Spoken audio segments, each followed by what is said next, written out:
A first-class ticket is more than a seat. It's a promise of comfort and respect. But for one woman, that promise was torn up and thrown back in her face. When Dr. Emma Grace presented her ticket, the gate agent didn't see a distinguished professional.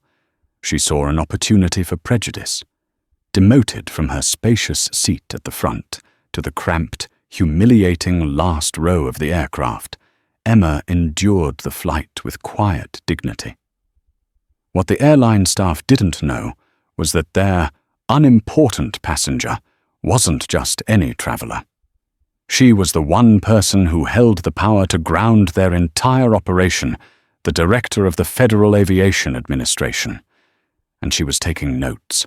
The cacophony of John F. Kennedy International Airport was a familiar, if not entirely welcome symphony to Dr. Emma Grace. The rolling thunder of suitcases on tile, the polyglot murmur of 1,000 conversations, the distant clarion call of final boarding announcements. It was the soundtrack of modern travel. For Emma, it was usually the background noise of her professional life. As the director of the Federal Aviation Administration, she was more accustomed to viewing this world from executive lounges, private tarmacs, or the sterile efficiency of a command center. Today, however, she was just Emma. She was dressed not in the sharply tailored power suits that graced the covers of aviation industry magazines, but in a comfortable pair of dark grey trousers, a soft cashmere sweater, and practical flats. Her hair, usually swept into an impeccable chignon, was styled in a simple, elegant twist at the nape of her neck. A single understated pearl necklace was her only jewelry. She was flying incognito, not for a surprise inspection, but for a reason far more important, her niece's graduation from UCLA. It was a rare, cherished personal weekend, a brief respite from the immense responsibility of ensuring the safety of America's skies. She approached the chaotic boarding gate for Aerovista Airlines flight AV723 to Los Angeles. A long, snaking line of passengers was already forming a tapestry of human anxiety and anticipation. The gate agent, a woman whose name tag read Olivia, was orchestrating the chaos with a strained, brittle energy. Her blonde hair was pulled back in a severe ponytail, and her voice, amplified by the PA system, cut through the din with the sharp edge of frayed patience. Emma waited her turn in the priority boarding lane, her leather carry-on resting by her feet. When she reached the podium, she offered a polite, warm smile. "Good afternoon. Emma Grace for Los Angeles." She slid her passport and phone, displaying her digital first-class boarding pass across the counter. Olivia Rose glanced at the phone, then up at Emma. Her eyes did a quick, dismissive inventory, taking in the simple clothes and the lack of designer logos. It was a look Emma had seen 1,000 times in her life, a subtle, instantaneous calculation of her worth based on appearance and race. A faint, almost imperceptible sneer tightened Olivia's lips. "One moment," Olivia said, her tone clipped. She tapped furiously at her keyboard, her painted nails clicking like tiny, angry insects. The screen flashed with information that only she could see. She frowned, then typed again. "There appears to be a problem with your seat assignment," she announced, not looking at Emma, but at the screen, as if the computer itself were the source of authority. Emma kept her composure. "A problem I booked seat 2A several months ago, and confirmed my check-in this morning." Her voice was calm and measured the voice of a woman used to de-escalating tense situations, whether in a congressional hearing or a high-stakes negotiation. "The system is showing an equipment change," Olivia recited the words, sounding rehearsed and hollow. "Our seating configuration is different. Your original seat is unavailable." Emma knew an equipment change was a common, often legitimate reason for a seat shuffle. She also knew it was the go-to excuse for gate agents who needed to move passengers for reasons they preferred not to disclose. I see. Well, I'm sure you can find a comparable seat in the forward cabin, Emma suggested reasonably.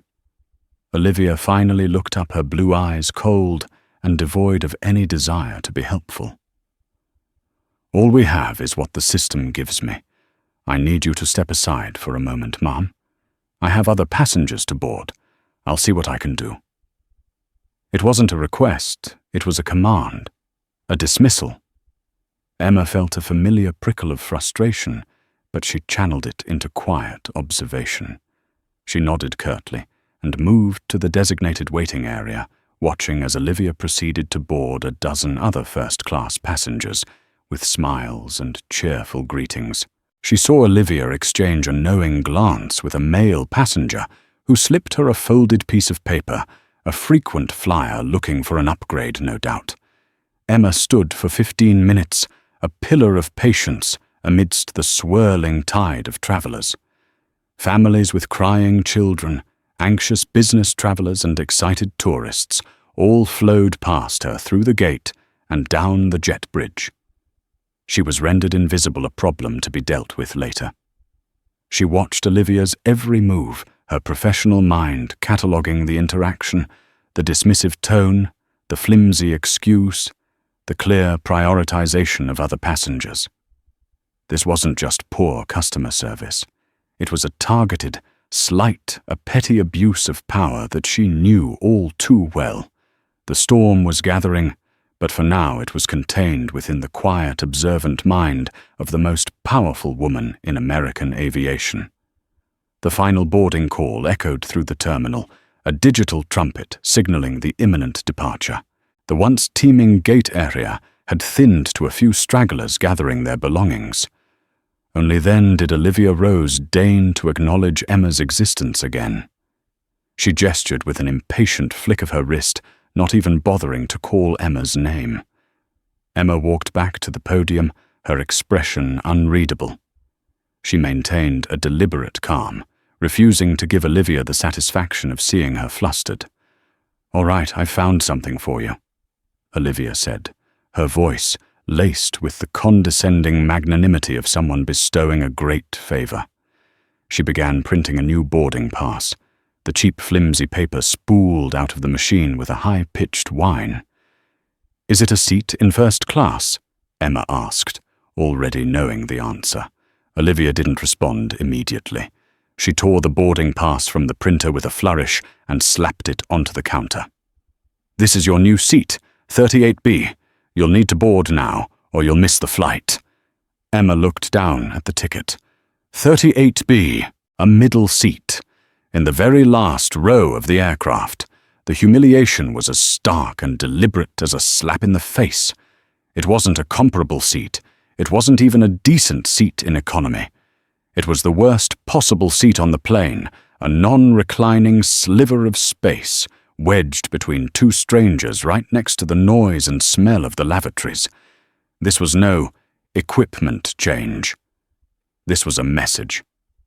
She picked up the boarding pass and held it next to her phone, which still displayed her original 2A ticket. "Mom," Emma said, her voice dropping to a lower, more serious register. "I paid for a first-class ticket. This is a middle seat in the last row. There seems to be a significant misunderstanding."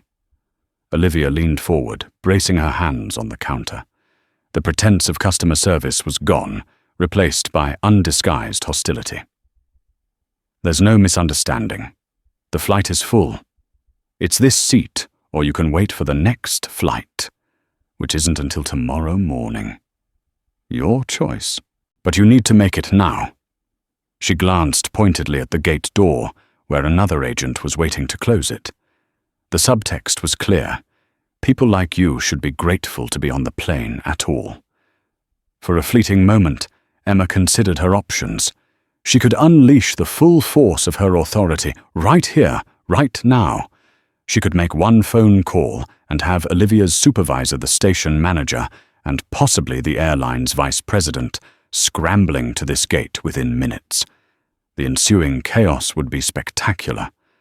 But that would mean revealing her identity, turning her personal trip into a public incident, and potentially overshadowing her niece's special day. More importantly, it would solve the immediate problem for her, but it wouldn't expose the deeper systemic issue she was now witnessing. A single gate agent might get a slap on the wrist. But what if the problem was more pervasive? A quiet observation would yield far more valuable data. She would see this through from the perspective of an ordinary passenger.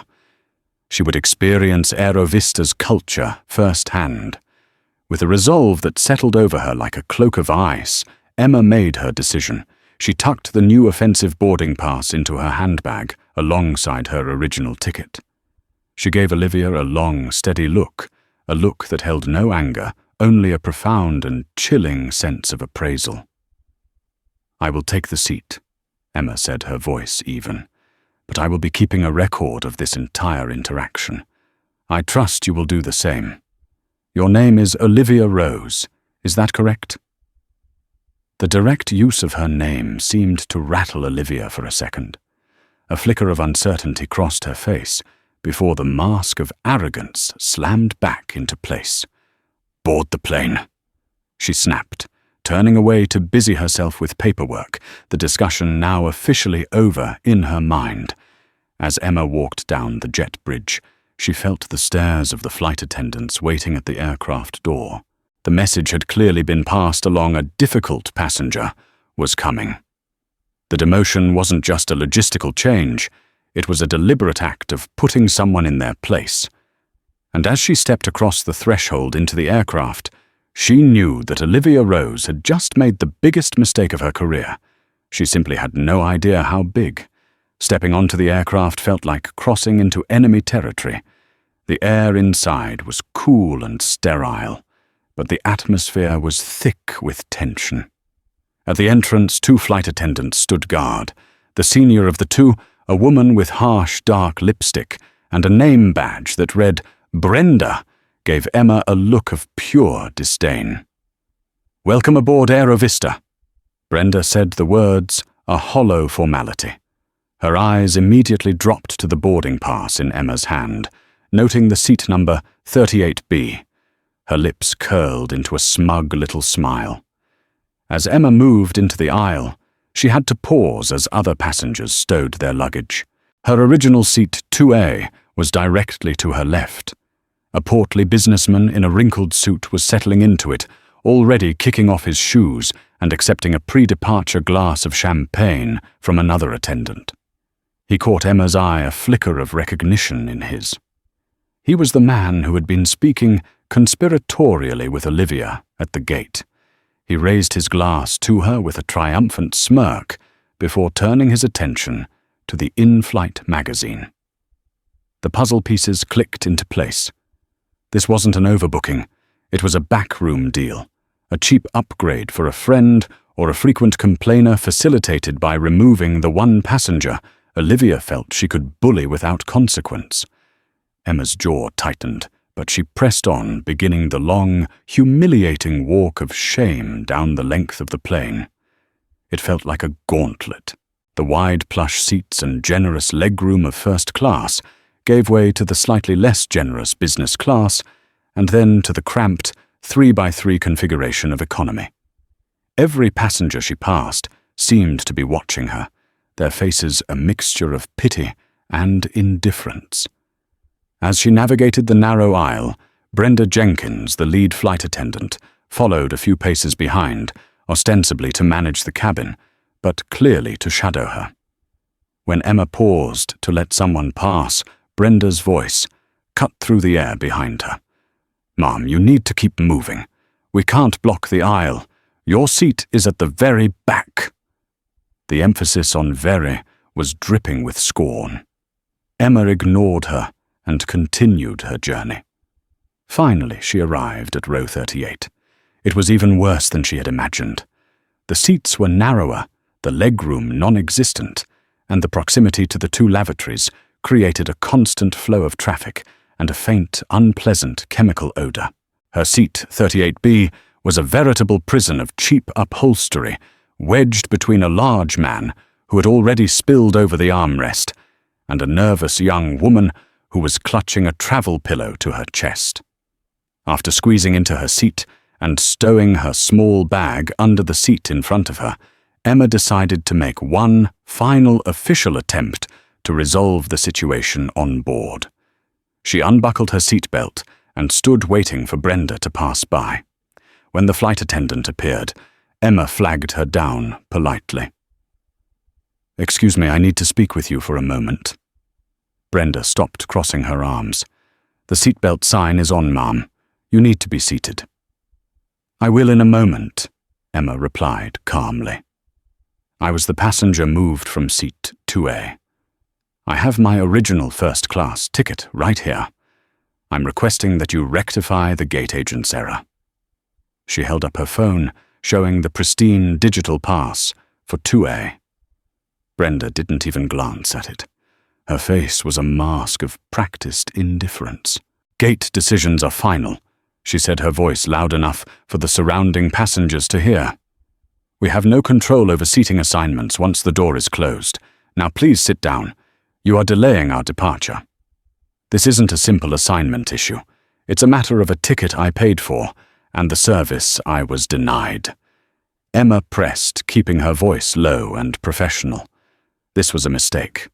Her calm demeanor only seemed to enrage Brenda further, who interpreted it as a challenge to her authority. "Look," Brenda hissed, leaning in close.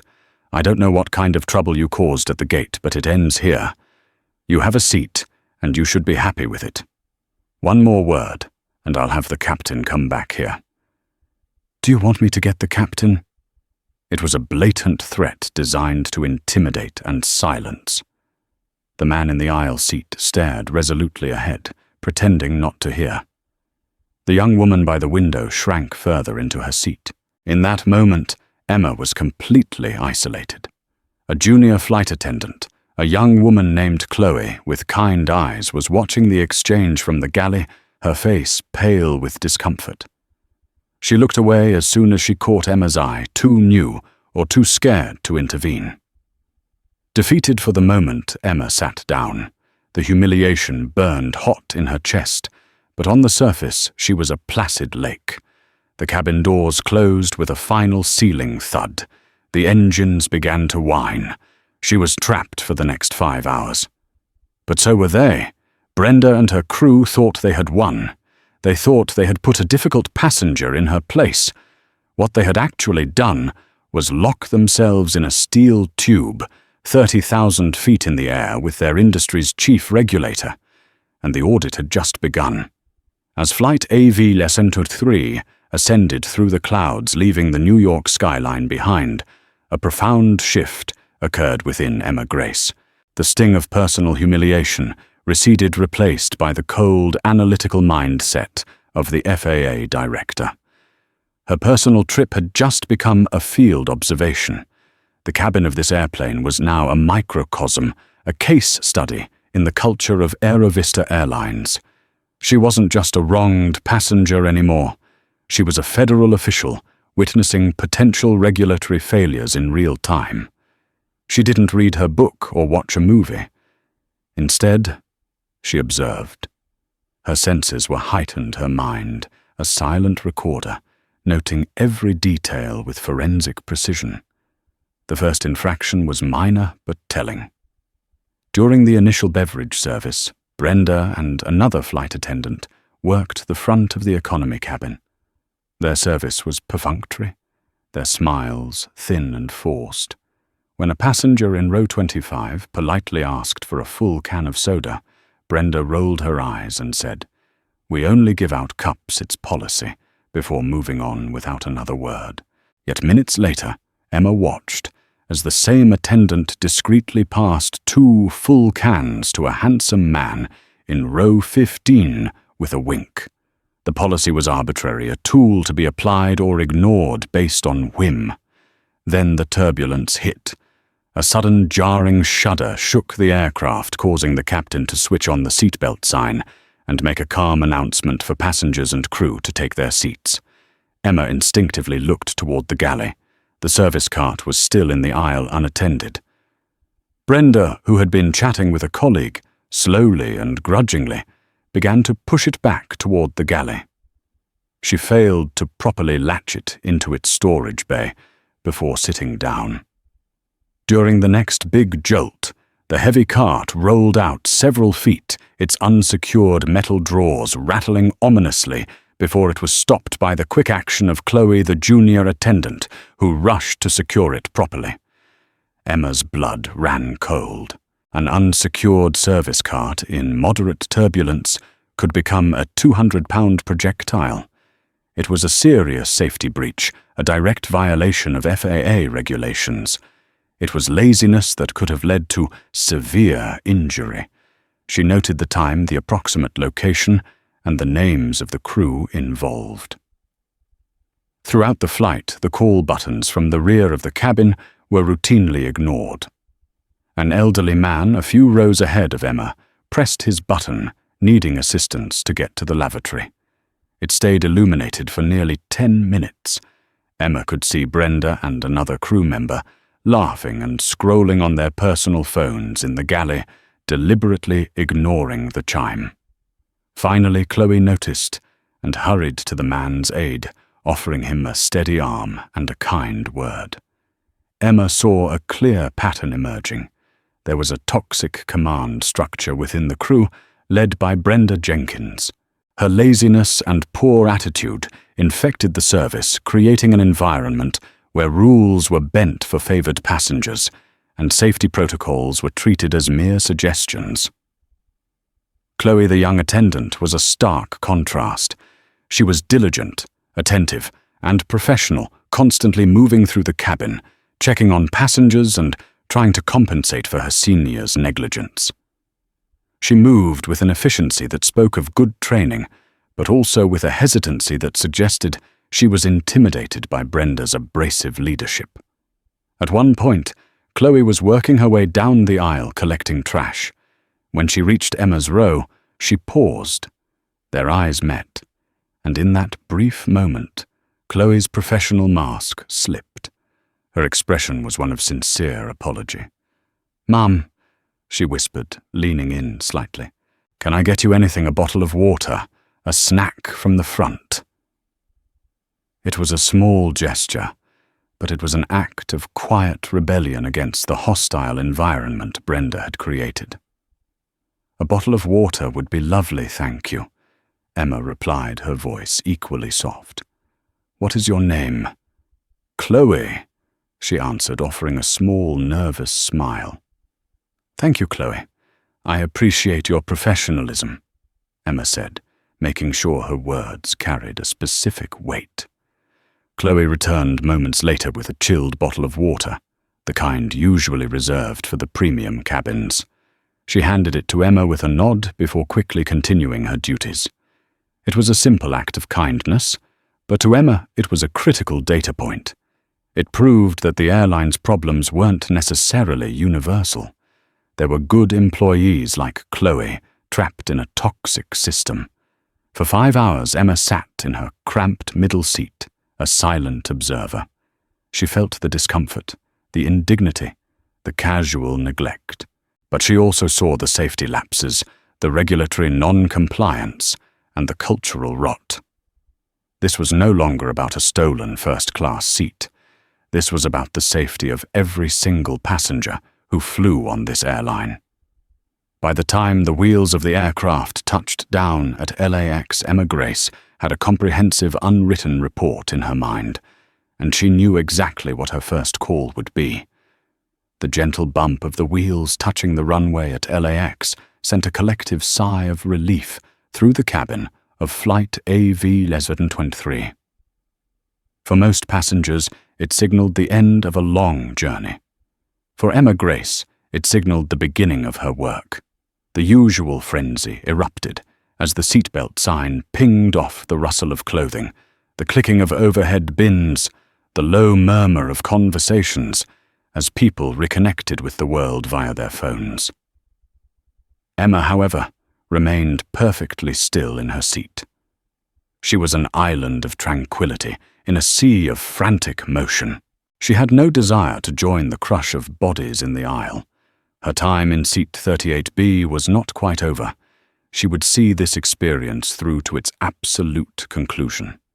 She watched as the passengers from the forward cabins began to file past. Mr. Harrison, the smug occupant of her rightful seat 2A, shouldered his way down the aisle, grumbling impatiently, never once glancing in her direction. His sense of entitlement was a palpable aura around him. A few moments later, Brenda Jenkins appeared, her face plastered with a smile so artificial it looked painful. She was performing the final ritual of her job, bidding farewell to the passengers she had spent the last 5 hours neglecting. As she passed Emma's row, their eyes met for a fraction of a second. There was no recognition or apology in Brenda's gaze, only a cold, dismissive finality. She saw a problem that had been solved, a nuisance that had been contained. She had no idea she was looking at the architect of her professional demise. Emma waited patiently until the last passenger had shuffled past. She gathered her single leather carry-on, her movements unhurried and deliberate. As she walked up the now empty aisle and stepped out of the aircraft, she gave the cabin one last look. It was no longer just an airplane. It was a crime scene, and she was the primary witness. She moved through the bustling terminal, the vibrant chaos of LAX, a stark contrast to the sterile hostility of the flight. People were rushing to meet loved ones, their faces bright with smiles and tears of reunion. Business travelers marched purposefully towards ground transportation, already barking into their phones. Emma ignored it all. She was on a mission. Her mind was a finely tuned instrument, replaying every dismissive comment, every scornful glance, and every dangerous act of negligence she had witnessed. The personal sting of the insult had long since faded, replaced by the cold, hard clarity of professional duty. This was a systemic failure, and it required a systemic response. Instead of heading towards the exit, she found what she was looking for, a large panoramic window in a quieter concourse, one that offered a commanding view of the airfield. Below her, the vast, intricate dance of aviation played out. Baggage carts zipped across the tarmac fuel trucks, serviced massive jets and planes from a dozen different airlines, taxied, took off, and landed. Her eyes found an Aerovista 777 being pushed back from its gate, its bold blue and white livery a symbol of the corporate arrogance she had just experienced. This was the right place. She reached into her handbag, her fingers bypassing the familiar sleekness of her personal iPhone. They closed around a heavier, starker device. It was a government-issued satellite phone encased in hardened black polymer, devoid of any branding or stylish flair. It was a tool, not a toy, a direct encrypted link to the nerve center of American aviation. This was the phone used for incidents, for emergencies, for matters of national importance.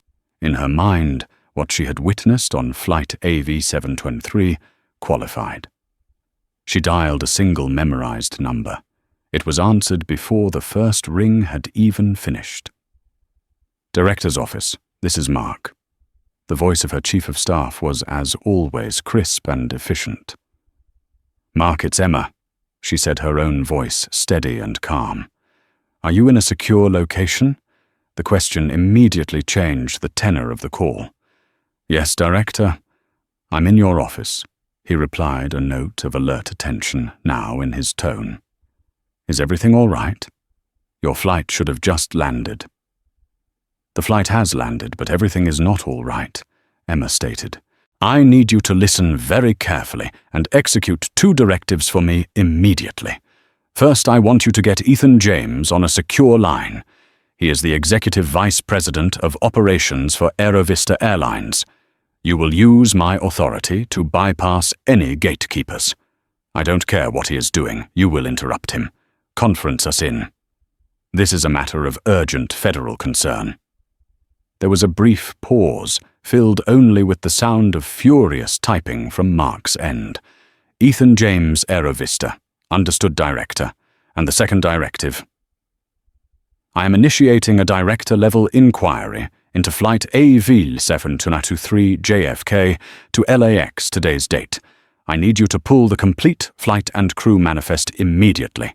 I want the full names, employee IDs, and the unredacted service and disciplinary records for every single crew member associated with that flight. Pay special attention to the senior gate agent at JFK Gate B24, a woman named Olivia Rose, and the lead flight attendant, Brenda Jenkins. I want that entire file on my secure tablet within the hour. The sheer gravity and specificity of the request made Mark pause again. Director, he asked carefully, may I ask what prompted this?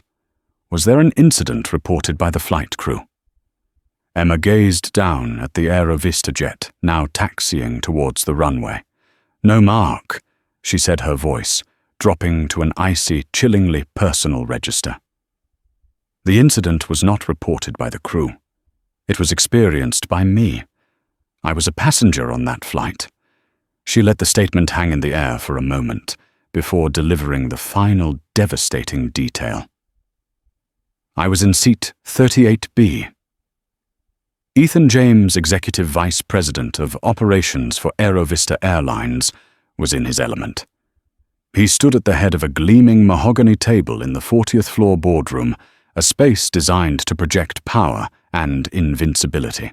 Through the floor-to-ceiling windows, the sprawling metropolis of Los Angeles lay before him, a concrete kingdom he helped to conquer one flight path at a time. He was mid-presentation, masterfully guiding the executive committee through a series of slides that painted a rosy picture of rising profits and operational efficiencies. The numbers were good, his delivery was flawless, and the CEO was nodding in approval. Ethan was confident, charismatic, and completely in control of his universe. It was in this moment of corporate triumph that his assistant, a young, perpetually nervous man named Leo, slipped into the room. He moved with the silent, apologetic gait of someone delivering bad news, placing a dedicated conference phone on the table beside Ethan. A bright yellow sticky note was affixed to its receiver. In Leo's frantic scrawl, 5 words were written: urgent. FAA Director's Office. Mandatory. Ethan felt a surge of irritation. A mandatory call was an intrusion, a crack in the perfect facade of his presentation. The FAA. It was likely a tedious new directive or a query about a minor runway incident.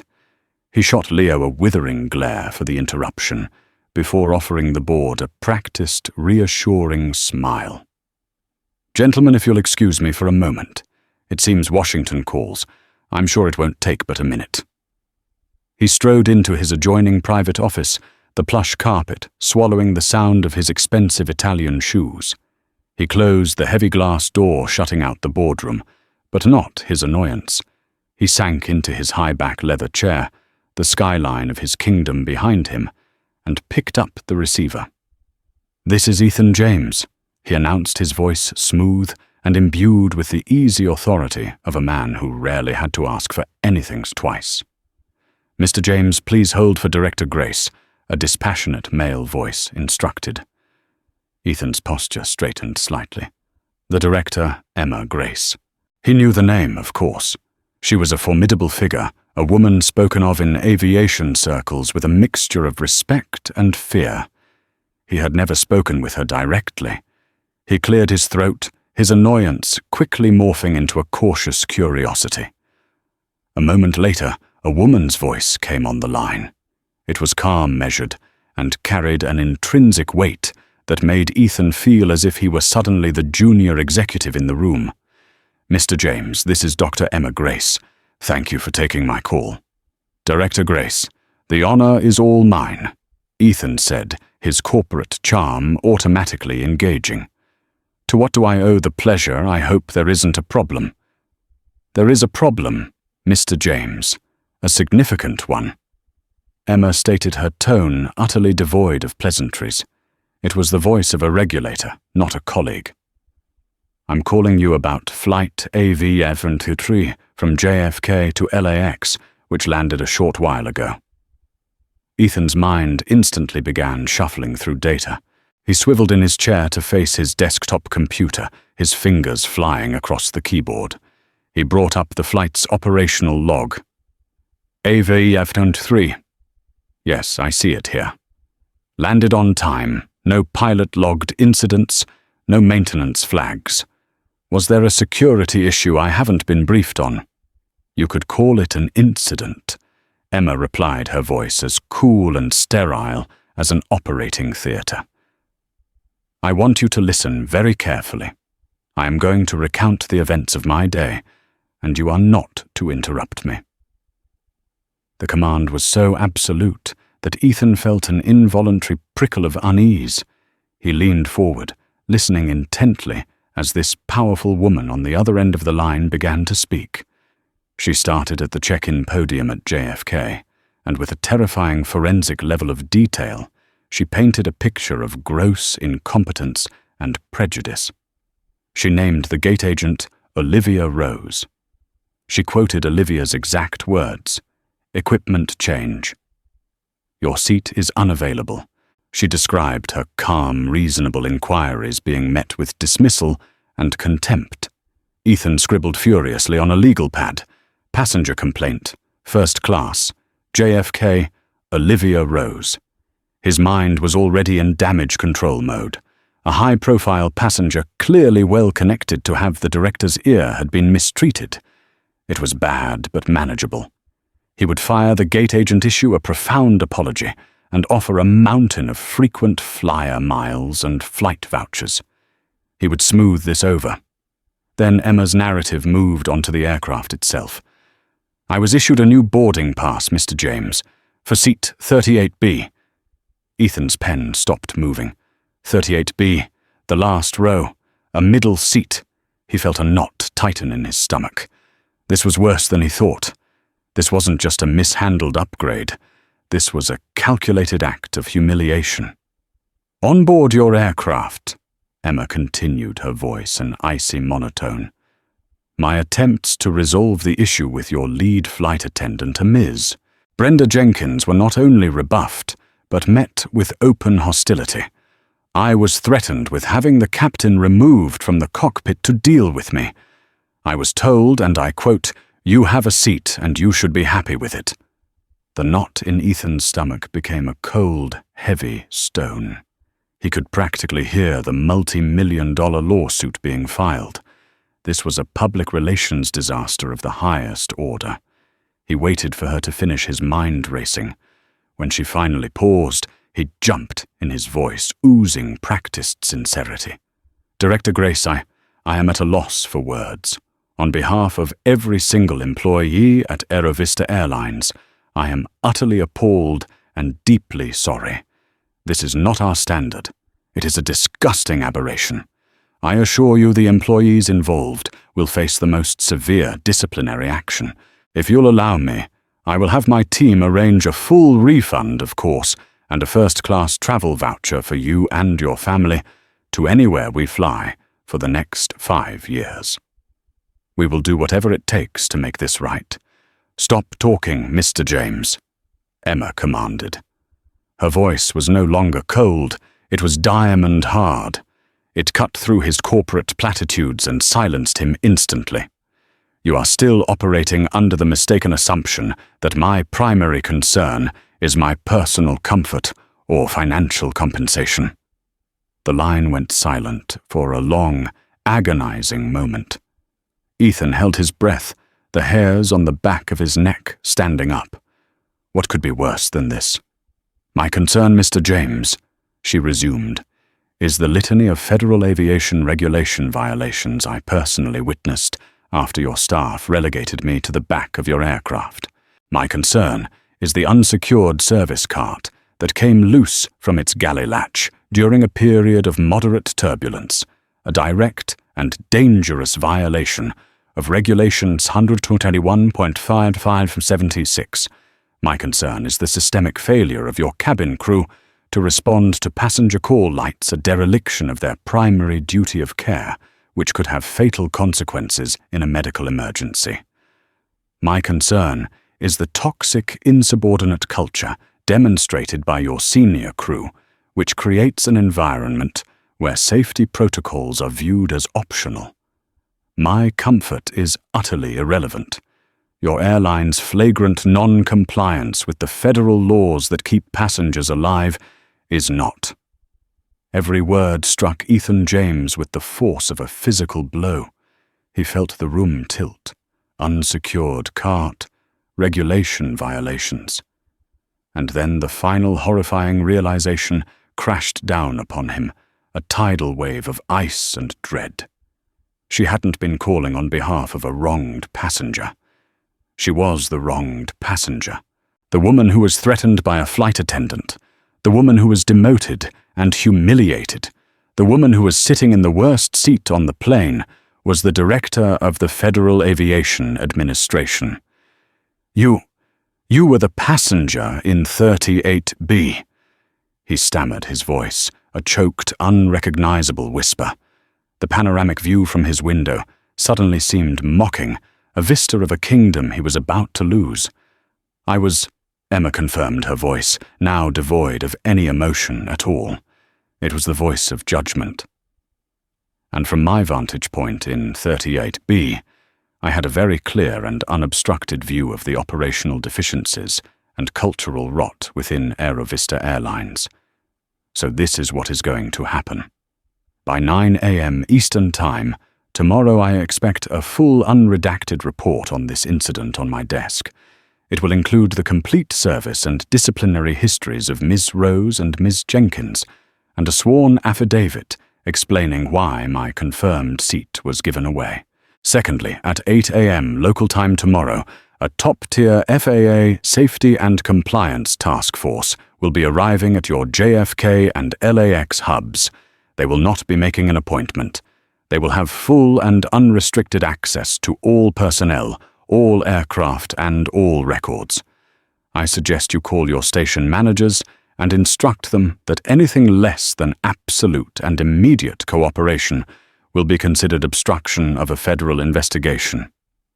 Am I making myself clear, Mr. James? Ethan couldn't speak. He could only make a faint gurgling sound. His career was flashing before his eyes. His meticulously built world was shattering. Am I clear? Emma repeated the question, sharp as a shard of glass. Yes. Yes, Director. He finally managed to rasp out, sweat beading on his forehead and dripping down his temple. Crystal clear. You will have our full cooperation. I am so sorry. Do not be sorry, Mr. James, Emma said, her voice chillingly final. Be better. The safety of the flying public depends on it. The line went dead. Ethan James sat frozen in his chair, the phone still clutched in his trembling hand. The silence in his office was absolute. He stared blankly at his computer screen, at the clean, orderly flight log for AV723. It was a lie. Everything was a lie. He had just been on the phone with a ghost from his own machine, a passenger his company had deemed worthless, who had turned out to be the one person who could bring his entire empire to its knees. He slowly placed the receiver back in its cradle, took a deep, shuddering breath, and screamed for his assistant. The panic was no longer a rising tide. It was a tsunami, and it was about to obliterate everything in its path. The silence that followed the dead phone line in Ethan James's office was the calm at the heart of a hurricane. For a full 10 seconds he was paralyzed, a statue of pure terror. Then the adrenaline hit him like a lightning strike. He didn't just call his assistant.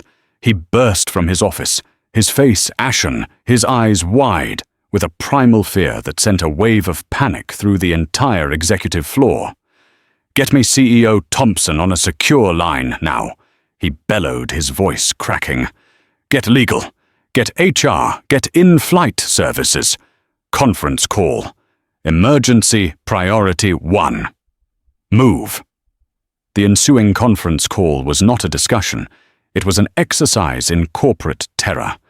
As Ethan recounted his conversation with Director Grace, a chilling silence fell over the airline's most powerful executives. Thompson, a man known for his booming voice and unflappable demeanor, was reduced to hoarse whispers. The legal team was apoplectic, already calculating the astronomical liability. The theme was unanimous. This was an existential threat. This wasn't a lawsuit they could settle or a news story they could spin. This was a federal investigation initiated by the most powerful regulator in their industry, born from a direct and personal act of gross negligence and discrimination by their own staff. While the executive suite scrambled, Olivia Rose was finishing her shift at JFK, completely oblivious. She was in the employee break room, laughing with a colleague as she recounted her version of the day's events. "You should have seen this woman," she said, stirring her coffee. "Demanding this, demanding that. Some people think they can just waltz in and own the place. I put her in 38B. That shut her up." Her colleague chuckled, and Olivia felt the familiar, satisfying warmth of a petty power well exercised. Her satisfaction was cut short when her station manager burst in his face, pale and sweaty. "Rose, my office. Now, and bring your union rep." Across the country, Brenda Jenkins was on a red-eye flight back to JFK. She had logged a report on the disruptive passenger in 38B, painting herself as a firm but professional flight attendant, maintaining order. She was exhausted and planning a quiet couple of days off when the plane docked. She was met on the jet bridge, not by the usual ground crew, but by a grim-faced man in a suit from corporate headquarters. He informed her that she was suspended from all duties, effective immediately pending an investigation. An investigation into what? Brenda demanded, her voice sharp with indignation. "I haven't done anything wrong." The man simply stared at her and said, "You need to come with me." Their individual reckonings took place the next morning in sterile, identical conference rooms on opposite coasts. Both women walked in with a chip on their shoulder, defiant and ready for a fight. They saw Ethan James flanked by a phalanx of lawyers and HR executives, and assumed it was a heavy-handed response to a passenger complaint. They both launched into their prepared speeches, narratives filled with self-serving lies and exaggerations, painting Emma as the aggressor. In New York, Olivia sat across from a haggard-looking Ethan James on a video screen. And frankly, her attitude was a security concern, Olivia concluded, crossing her arms. "I made an operational decision in the best interest of the airline and an on-time departure." Ethan listened, his face, an unreadable mask of exhaustion and fury. He let the silence hang in the air for a moment before he signaled to an aide. A single sheet of paper was slid across the polished table to Olivia. It was a high-resolution printout of an official portrait. A distinguished, poised black woman stared back at her. "Is this the woman whose attitude you found concerning?" Ethan asked, his voice dangerously low. Olivia glanced at the photo. Her defiant expression faltered, replaced by a flicker of confusion, which then morphed into dawning horror. Her mind replayed the encounter at the gate, the woman's unnatural calm, her precise language, her final chilling words. "I will be keeping a record of this entire interaction." The face in the photo was unmistakable. Beneath it, a caption read, "Dr. Emma Grace, Director, Federal Aviation Administration." The color drained from Olivia Rose's face. The air left her lungs in a silent gasp. The room, the table, the faces of the lawyers, it all began to swim before her eyes. The woman she had dismissed, demoted and humiliated, held the fate of every airline in the country in her hands. And Olivia had personally placed her in the worst seat on the plane. In Los Angeles, Brenda's interrogation reached a similar catastrophic conclusion. "I will not be harassed by passengers who don't get their way. she stated defiantly. My crew and I followed procedure. When the same photo was presented to her, her reaction was even more visceral. Her tough, abrasive facade shattered like glass, revealing a raw, trembling fear beneath. The woman she had threatened to report to the captain was the captain's ultimate boss, the whole industry's boss. Their dismissals were immediate and unequivocal for a litany of charges: gross misconduct, discrimination, endangerment of passengers, and falsifying official company reports. The investigation had also swiftly uncovered the truth about Mr. Harrison in Seat 2A. His forged buddy pass was traced back to Olivia, adding fraud to her list of transgressions. He was banned for life from the airline and referred to law enforcement.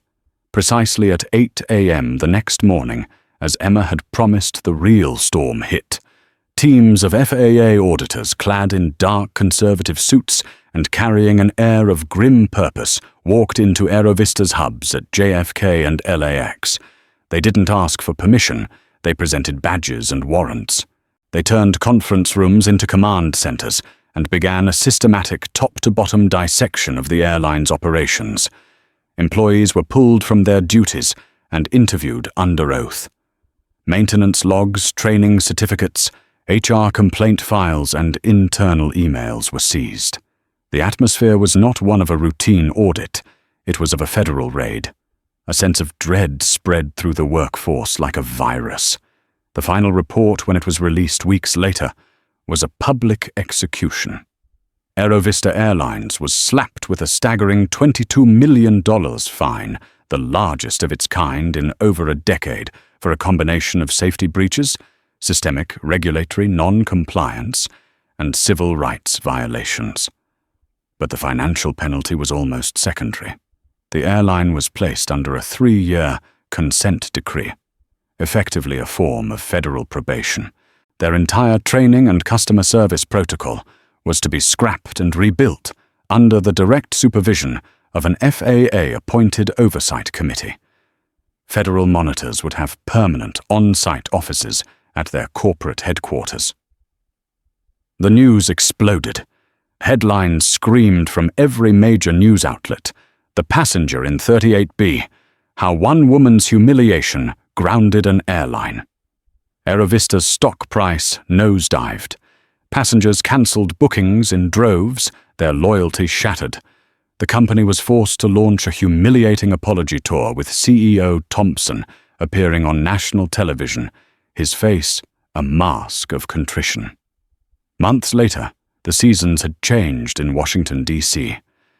Emma Grace sat in her office the late afternoon sun, casting long shadows across her desk.